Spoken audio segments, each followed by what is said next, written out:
বিকেলে রান্নাবান্না শেষ করে আমরা একটু বাজারে যাচ্ছি, যেহেতু আগামীকাল বিকেলে সবাই আমরা খাওয়াবো বলে দাওয়াত করেছি, তো বাজার সওদা তো কিছু করা নেই। তো তার জন্য ওকে বললাম চলো রান্না বান্না শেষ করে ইফতারের আগে দিয়ে আমরা একটু বাজার করছি, তাই তো তিনজনে মিলে বের হয়েছি বাজারে। ঈদের চাঁদ উঠে গেছে আর ঈদে আতশবাজি আর পটকা ফোটাতে সবাই ছুটে এসেছে।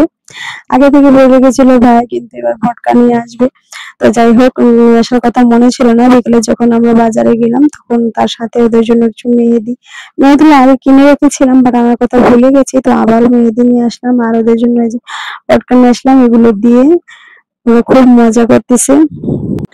সবাই একসাথে হলে আসলে খুব মজা হয়, অনেক মজা হয়। যাই হোক, গত বছর ঈদে আমি ছিলাম না, আমার সোনামণি তখন খুবই ছোট। আহ ও সবেমাত্র হয়েছে আর কি। তো গত বছর 2টা ঈদই আমি বাবার বাড়িতে কাটিয়েছি। তো এবার আবার এখানে পটকা ফোটানো শেষ করে চলে এসেছি আমার মেহেদি দিতে। ননদরা আমাকে ধরেছে মেহেদি দিয়ে দেওয়ার জন্য। ওরা আসলে খুব ভালো, আমাকে খুব অনেক অনেক ভালোবাসে আর কি। তো আমি দিব না ভাবছিলাম, বাচ্চাটা একটু বিরক্ত করছিল।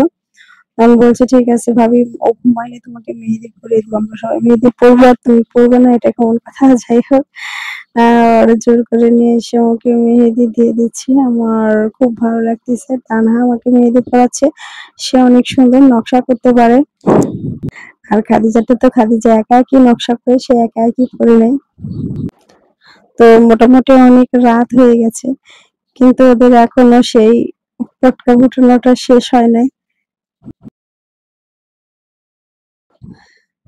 বাড়িতে সব বাচ্চারাই ছোট ছোট, আর ওরা এত কিছু বোঝে না। যাই হোক, 2-4 জন বড় আছি আমরা। তো ওদের সাথে আনন্দ করি, বেশ ভালো লাগে, ঈদটা অনেক মজায় কাটে। গত বছর ঈদে বাবার বাড়িতে ছিলাম, ওদেরকে খুব মিস করেছি।